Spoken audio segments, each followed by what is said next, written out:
There's more stuff today that says that Liverpool plan to offer Jude Bellingham's father, Mark Bellingham, a scouting job at the club, and they're also interested in signing his younger brother, Jobe, to convince the midfielder to come to Anfield through reuniting the Bellingham family.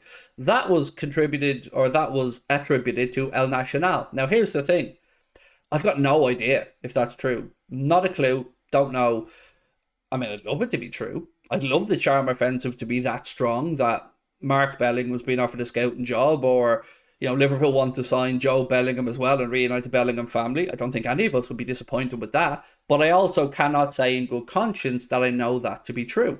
I don't. I simply don't know anything about anything mentioned there other than the Jude Bellingham part. What I've said all along is probably what's going to happen here. There's going to be newspaper headlines, there's going to be websites, there's going to be videos made, there's going to be lots of back and forth and toing and froing. And ultimately, we'll find out. We'll find out where he ends up when his name is on the contract and he's holding up his shirt. And until then, whatever I say, whatever actual journalists say, and whatever fan channels say, it's kind of all irrelevant until the ink is drying on the contract. Now, what we don't know, and from our perspective, if you're looking at Real Madrid's perspective, can they afford him? Yes.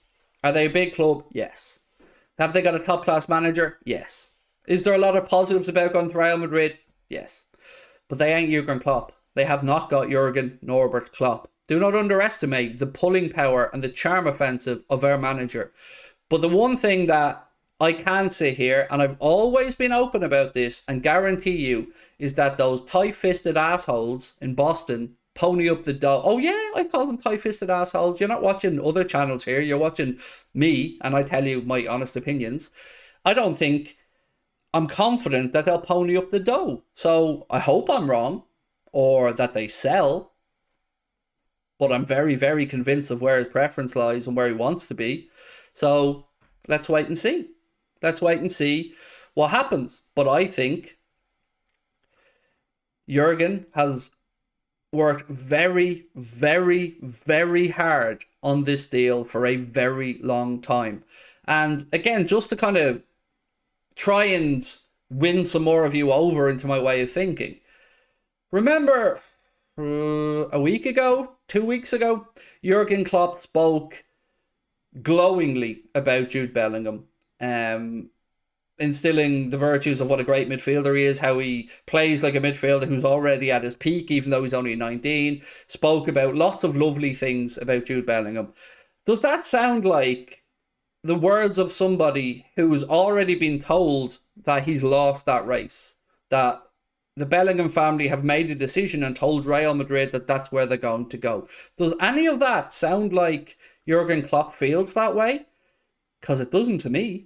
And again, it's not very often that Klopp does these type of things. He doesn't court players publicly like that. He doesn't blow smoke up players' asses.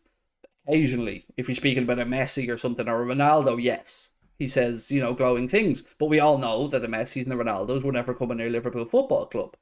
This one, though, this is it. All our eggs are in this basket. I think wholeheartedly it's Bellingham or bust. I cannot see another way for Liverpool to compete if we don't go and get him. When I look around at what other clubs are doing, when I look around the midfields that other clubs are assembling and talent that other clubs are bringing in, since 2020, Liverpool haven't signed 2 players over 10 million in the same window. Not 2 players over 10 million in one window. That is very, very scabby, John. They need to back Jurgen or they need to go bye-bye. It is that simple at this point, because you only tell the same bullshit lies so many times about money being there and money being available in the future and generational talent and all this shit that we've heard over the years. And this is it. This is the one for me. This is it. Mbappe was never really realistic for Liverpool. We know we couldn't afford the package to bring Mbappe to the club.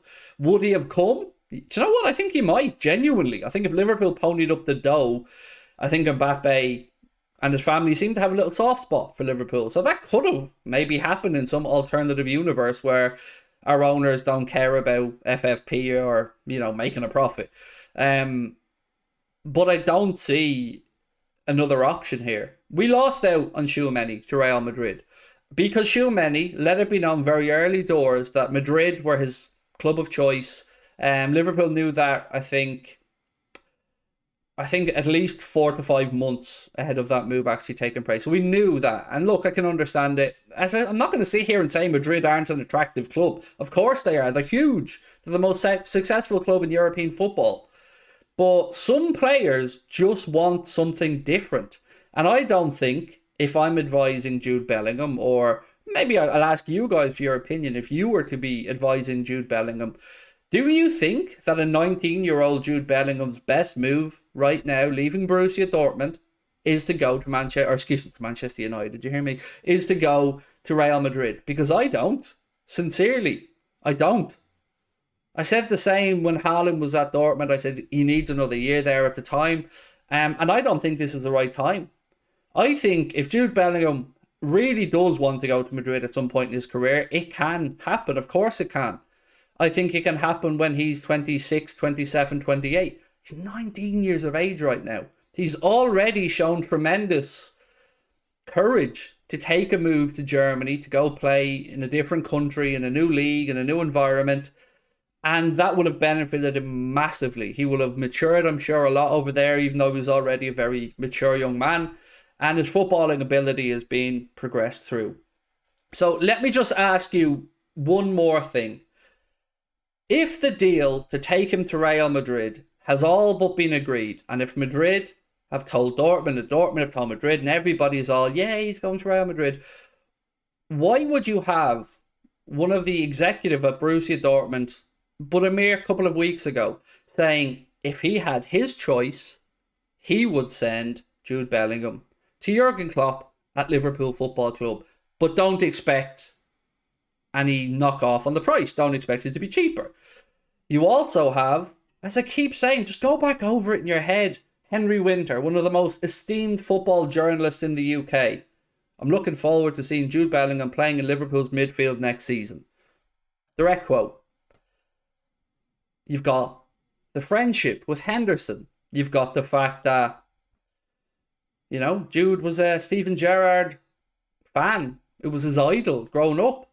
He has the opportunity to come to the club that produced his idol and become what his idol was. Yes, he'll never be a born and bred Scouser, but he will be a hero at Liverpool Football Club. He will go down in the pantheons of time as a great at Liverpool Football Club.